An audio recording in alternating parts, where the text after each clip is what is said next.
cukup baik, belum diras juga pemain dari In Your Head. Ini cukup berbahaya karena In Your Head sendiri untuk di grupnya itu berdekatan dengan tim EVOS ya untuk ininya. Placementnya. Dia itu In Your Head kedua, EVOS itu di pertama. Tapi kita lihat ternyata dibalikin.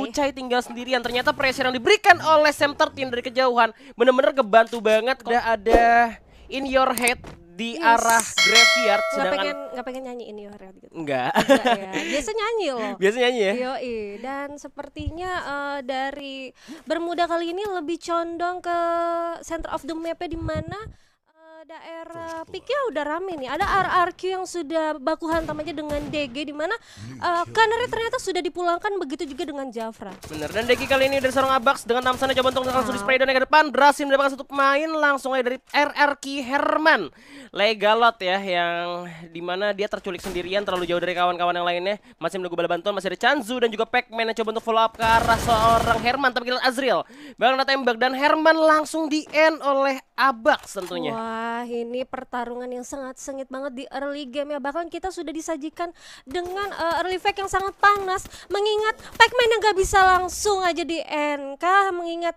Ravennya berhasil knockdown seorang Pac-Man, tersisa Chanju seorang, tapi masih bisa untuk di healing medkit terlebih dahulu karena ada obstacle yang bisa dihinggapi oleh RRQ. Dan ini dia dari Abax yang sudah mendapatkan poin kill 2 poin dari DG-nya sendiri. Ini agak sulit untuk RRQ juga karena kalau kita lihat hari kemarin di day one-nya RRQ sendiri tuh sering banget tusun, sering banget tabrakan sama First Rider dan mereka kalah fight di early. Yang ngebuat kalau misalkan di group stage-nya ini RRQ itu memang poinnya lagi di bawah banget ya, di bottom frag ya. Dan sekarang mereka butuh poin banget untuk di hari ini, dan bahayanya adalah tim DG yang dapat poin killnya, di mana sekarang mereka lagi jadi pemimpin untuk di group stage-nya. Ya, dan yang lucunya nih, kalau kita lihat ada tim 11 juga yang dimana itu adalah King Esport ya. Kings ya. Dan kalau gue lihat tadi Kings itu sebenarnya dia agak bingung antara mau turun di area Bullseye atau juga Shipyard. Tapi dengan cepatnya ternyata sudah berhasil untuk rotasi ke area di bawah mill ya. Di bawah mill, dimana juga Chanzunya sendirian, nggak mempunyai resort yang banyak karena mengingat tadi di area picknya sendiri itu mereka telat banget untuk ngelooting, sehingga keduluan sama DG yang sudah mendapatkan senjata dan berhasil mempanis salah satu orang dari RRQ, dimana kita lihat Connornya tadi sudah langsung dipulangkan, begitu juga Zafranya yang sepertinya bakal langsung dipulangkan. Dan ternyata dengan cepat aja dari DG-nya sendiri langsung rush ke arah RRQ-nya. Bener-bener kayak mereka tuh udah menang lootingan duluan ya, di pick juga, terus dapat senjata duluan. RRQ belum punya resource yang cukup. Itu momentum yang pas banget buat tim DG juga buat nyerang ke arah tim RRQ. Dan RRQ-nya akhirnya harus tinggal satu pemain lagi di lone survivor ya. Jadi sendirian dan harus ngamanin placement point yang gue rasa juga mungkin aja bisa membantu dia untuk di fase kali ini. Dan kita belum tahu lagi karena masih ada 5 game setelah ini, dan kita belum tahu juga, siapa tahu nih di meskipun dia lone survivor tapi masih bisa yang namanya ngamanin buat di 3 besar atau 6 besar ya. Iya benar. Dan kalau gua mau notice juga salah satu dari RRQ tuh, kalau gua perhatiin ya dari week sebelumnya dia bermain di Bermuda tuh pasti kalah fight banget dia. Dia selalu kalah fight ya? Iya, di Bermuda doang gitu. Ternyata mungkin bisa jadi Bermuda tuh bukan tempat yang wise untuk RRQ-nya. Mungkin bisa up atau comeback di match-match nantinya. Dan kita bakal bergeser dulu di mana ada EVOS Esport yang bakal bertemu dengan para In Your Head. Dan ini dia Mr. 05 sudah mendapatkan Preman Kiba. Langsung dipulangkan aja kah? Belum ya ternyata. Oh sudah, ini dia Preman Kibanya langsung dipulangkan ke lobby. Tersisa 3 orang aja dari In Your Head sendiri. Dan dari EVOS mencoba untuk setup lagi, mengingat dari In Your Head-nya sepertinya bakal mencoba untuk regroup. Oh enggak, menggunakan launchpad sepertinya bakal cabut aja kah? Oh enggak ya, ternyata EVOS sih yang bakal regroup ya di sini ya. Dan oh my god, ternyata Mr. 05-nya langsung dipulangkan aja kah? Ada Mr.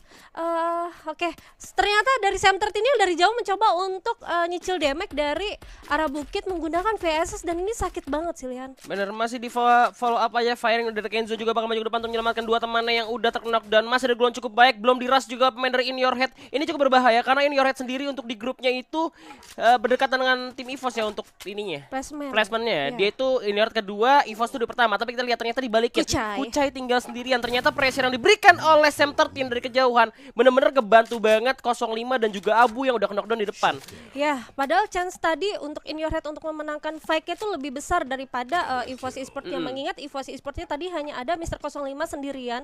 Tapi mungkin dengan fast untuk regroupnya dari EVOS mencoba untuk menggunakan launchpad, sedangkan dari Mr. 05-nya mencoba untuk nge-tapping menggunakan VSS dari arah bukit. Sehingga kalau kita bisa lihat juga dari VSS itu kan dia sudah mempunyai attachment tambahan juga yang nge-burn. Iya, sakit banget itu, berhasil untuk meng-knockdown 2 orang bahkan dari In Your Head sendiri. Karena posisinya sendiri tadi pas 05 sama Abu ke knockdown itu kalau misalkan tim dari In Your Head yang maju itu bakal kena tembak sama Kenzo ataupun Sam 13.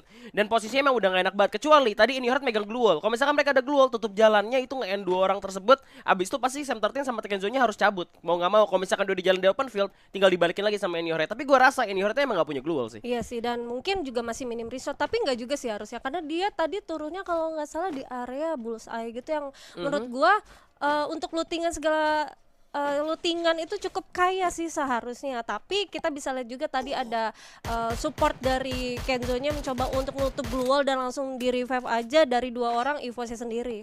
Oke, dan kita bakal berpindah dulu ke arah Mil. Kali ini udah ada Red Bull Rebellion juga yang bertemu dengan pemain dari Kings. Iya.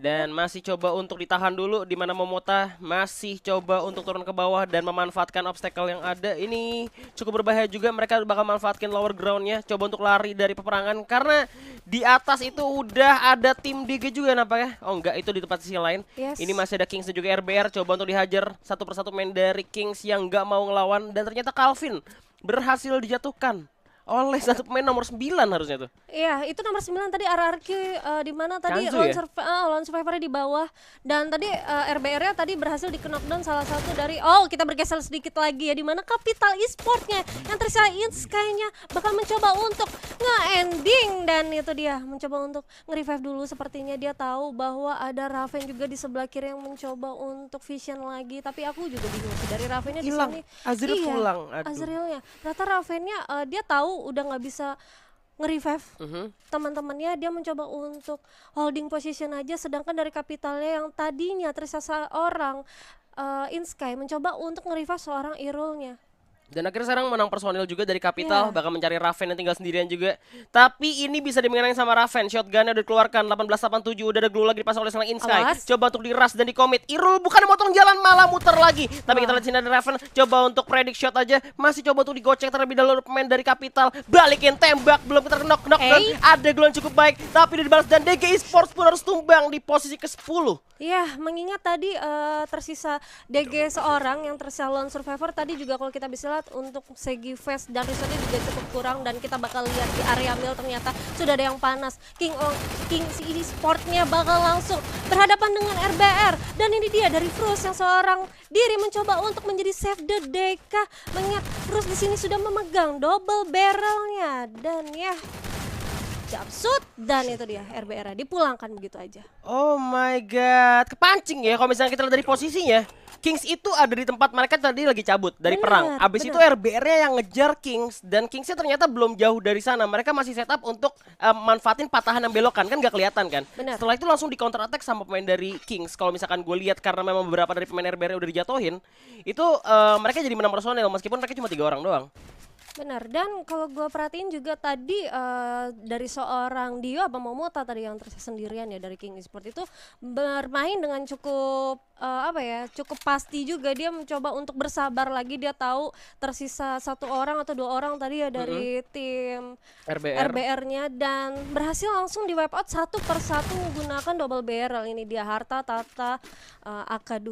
Ya, Harta Tata AK2, dan ya tersisa 8 tim aja, 26 orang masih alive, dan ini masih zona kedua, lebih cenderung nggak juga pasif, nggak juga agresif, middle aja sih ya, mengingat banyaknya peperangan di area center of the map. Tapi tadi kita bisa lihat di early-nya di area pick, dan sekarang berada di pinggiran zonanya peperangan yang sudah terjadi. Lagi-lagi di area Captain kita bisa lihat NXL Esports yang cukup kuat juga untuk placement-nya bakal berhadapan dengan tim Capital. Yes, udah dilihat juga bakal dipantau oleh NXL kali ini yang masih bermain di luar zona juga tentunya. Capital masih 2 pemain dan nge-split cukup jauh di rumah labirin.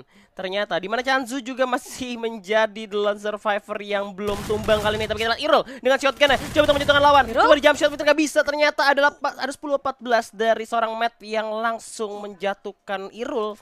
Nggak bisa selamatkan karena splitnya terlalu jauh. Ya, dan kita bisa lihat di sini Chanzu-nya cukup nggak baik juga posisinya, mengingat dia harus berhadapan dengan 2 tim dan itu dia dari Chanzu sudah kena critical damage, langsung dipulangkan aja oleh Matt. Waduh. Nice, di sini NXL Esports-nya berhasil mendapatkan 2 poin kill. Tadi dari Chanzu, satunya tadi dari ini ya Capital Esports. Tapi Capital Esports ya Insky-nya mencoba untuk back off dulu. Dia tahu udah kalah jumlah dan dia nggak mau gambling. Dia mau mencoba untuk mempertahankan placement walaupun dia sudah mendapatkan 3 poin kill untuk di early-nya ya. Iya, saya mah Chanzu-nya harus nyamperin pas lagi ada suara tembakan. Dia ngelihat ada yang lagi perang, coba untuk nge-steal kill tapi akhirnya nggak bisa dan malah dibalikin sama NXL-nya.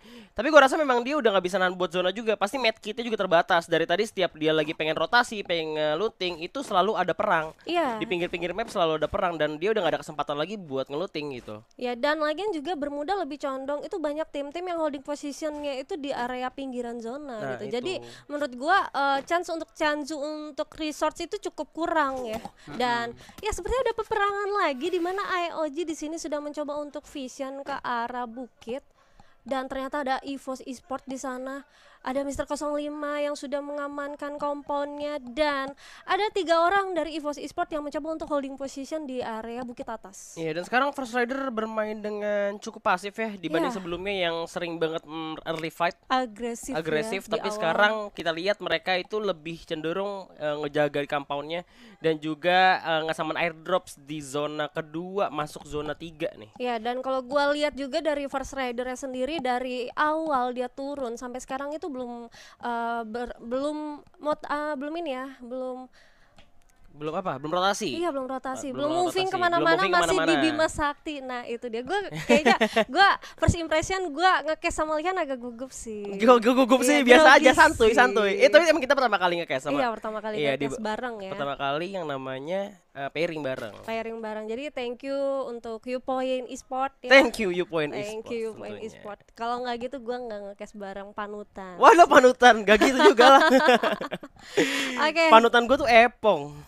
Oh, Epong. The one and only Epong ya, Epong Guns. Oke, Epong Skuy berarti Epong ya. Skuy, Epong bener. Skuy, hayu pokoknya ya. Yep. Dan ya kita bakal back to the game di mana tersisa 7 tim aja, 24 yang masih alive dan kita bisa lihat di area circle amannya itu sudah ada tim-tim yang mencoba untuk holding position. Kita bisa lihat EVOS Esports, di sini ada juga IOG. IOG di mana mereka tuh sangat dekat banget, sedangkan dari EVOS Esports yang mencoba untuk mengamankan masing-masing komponnya dan kita bisa lihat juga masih ada tim-tim yang berada di luar circle sih. Mengingat ini sudah circle ketiga, cukup untuk sakit juga sih bagi tim-tim yang berada di luar zona kalau andai kata dia telat untuk masuk ke circle selanjutnya. Pastinya, dan beberapa tim juga udah ngamanin zona, tapi di saat yang sama juga masih ada NXL Matt yang berhasil mendapatkan pemain terakhir dari Capital dan menyisakan 6 tim untuk saat ini. Mereka masih ada di luar zona. Ini cukup berbahaya banget karena kalau misalnya kita lihat dari zona tadi, itu beberapa tim tuh udah ada di pinggir-pinggir zonanya ya. Benar. Udah punya compound juga dan itu yang bikin bahaya. Kecuali mereka punya 2 kaleng. 2 kaleng pun itu nggak menjamin mereka bisa masuk ke dalam karena bisa ditembak terus abis itu meledak ya kan. Ya, dan gue juga lihat dari NXL ternyata dia nggak membiarkan tim-tim yang tersisa 1 itu masuk ke circle amannya, Lihan. Dia mencoba untuk mengamankan pinggiran zonanya, mencari sisa-sisa player yang ada dan kayak tadi udah pulang, Capital Esports-nya dipulangkan, bahkan RRQ-nya dipulangkan. Berarti chance untuk NXL itu masih dengan dia nungguin lone survivor yang berada di luar zona. Masih nunggu ya, dan masih memang ngira kayak mau motong jalur aja nih. Tapi kali ini udah ketemu dengan Kings Esports yang dimana shotgun dikeluarkan, tembak langsung dari J, di jump shot lagi di balik pagar, coba tuh di end, berhasil mendapatkan 1 lagi, bakal ada follow up yang cukup baik. Ternyata dari Matt sekali lagi berhasil mendapatkan korbannya, menyisakan 2 pemain dari Kings kali ini. Ada Global, bakal coba tuh di Kings terlebih dahulu, tapi JR juga coba follow up dan kita lihat ternyata main NXL juga gak mau kalah. Masih perang lagi, zona pun menutup, memotong sendirian, tinggal setengah darahnya. Udah ditembakin, masih ada duel yang cukup baik, tapi ternyata masih bisa menyetok pemain dari NXL, tapi gak cukup banyak karena kalah personil. Akhirnya NXL berhasil mendapatkan 6 poin eliminasi atas kehilangannya pemain dari Kings. Iya, ini dia dari NXL yang good banget. Dia tanpa terculik satupun, walaupun tadi sudah di knockdown ya salah satu player dari NXL oleh King Esport, tapi dengan cepat dan gercepnya dari tim NXL mencoba untuk membackup, dan tadi ada suara shotgun juga yang berhasil memulangkan tim dari King Esport. Tapi nggak sampai di situ aja, karena ini dia ada tim EVOS Esport yang sudah holding position di area circle aman, mencoba untuk nge-spray keluar zona di mana itu ada NXL. Benar, udah dipantau aja, cuman NXL untungnya masih punya rumah ayam ya. Cuman ini waktu mereka saat zona nutup aja. Zona nutup mereka harus cabut segera, dan itu lumayan open field ya. Bukan lumayan open field lagi, cuma ada pohon. Oh, itu open banget. Dan mereka butuh glue yang banyak. Dan kalau gue lihat juga di sini dari NXL akan berhadapan dengan dua tim. Jadi dia harus membagi visinya di mana antara itu EVOS Esport dan juga IOG. IOG ikut nge-spray juga tuh. Apalagi kita bisa lihat salah satu player dari IOG sudah memegang senjata M79, dan ini mungkin bakal waste untuk dikeluarkan saat di late game-nya. Pastinya banget, tapi kita lihat ternyata Sam 13 berhasil mendapatkan match meskipun dari jauh, dan satu orang abu berhasil di knockdown juga. EVOS coba untuk berusaha menguasai zona terakhir, cuman kalau misalnya kita lihat IOG pun gak mau kalah, udah masuk dalam pos kali ini, dimana 05 sendirian menjaga posisinya, berlindung di balik pom. Dan ada Sam 13 lagi-lagi mendapatkan pemain dari NXL dari kejauhan. Itu sakit banget tembakannya, pastinya all in semua. Dan kali ini IOG bakal coba untuk mengamankan garasi terlebih dahulu. Api kita hands harus terknockdown saat lagi rotasi, tembak langsung ke 05 coba untuk naik ke atas, dan ternyata 05 pun udah gak bisa ditolong lagi, harus dikelaskan begitu saja. Tapi kita lihat masih ada 3 pemain lagi dari EVOS, zona pun langsung menutup. Dan kali ini IOG masih coba berusaha untuk menyelamatkan kawannya. Dan TM comeback pun kehilangan 2 pemain. Kalau misalnya kita lihat, EVOS masih berusaha untuk menyelamatkan Sam 13. Seorang Kenzo ternyata di sana. Iya, di mana backup cover seorang Kenzo di sini sangat cepat juga, mengingat tersisa 2 orang aja dari EVOS Esport yang tadi dia berhadapan dengan 2 tim sekaligus, NXL dan juga EOG, di mana sekarang zonanya benar-benar ke pental jauh banget dari mereka ya. Dan ini dia dari Scooper yang mencoba untuk nge-tapping ke arah TME comeback, di mana TME comebacknya juga masih utuh satu squad ya. Masih satu squad, kecuali yang lainnya udah pada bonyok banget. IOG gua rasa tadi Bionnya masih bisa di revive sih ya. Cuman kali ini Ombak bakal coba untuk nembak ke depan dengan F60-nya, di mana pemain dari TME comeback coba untuk melakukan rotasi untuk masuk dalam zona terlebih dahulu. Kita lihat Scoopers masih harus memasang glue wall karena cukup open field. Tembak langsung coba di drag ke atas, tapi ternyata gak ada masuk tap lontar dari Valdo. Berhasil menumbangkan pemain dari First Rider Alpha. Menyisakan 3 pemain kali ini. Masih dari Good. SVD-nya coba untuk mendapatkan lawan. Masih ada Kenzo tapi langsung tumbang oleh Island of God kali ini. Tinggal 3 pemain, kita lihat satu squad TME comeback mencoba untuk melawan IOG yang masih memanfaatkan patahan yang ada di depan. Pelontar lagi, kena pemain dari sekali lagi dia ternyata masih menyisakan pemain dari TME comeback. Ini gak ada yang mau ngeras kah dari IOG? Ya, kita bisa lihat di sini dari Lord mencoba untuk lari. Beyond, dan bakal dipelontarin lagi. Itu dia bakal langsung dimajuin aja, dan TME comebacknya harus puas di posisi kedua. Congratulations for IOG, berhasil membuyakan di match pertama kita tentunya di week kedua di hari. Tapi gue rasa sebenarnya tadi TME comeback masih ada kesempatan buat menang loh. Dia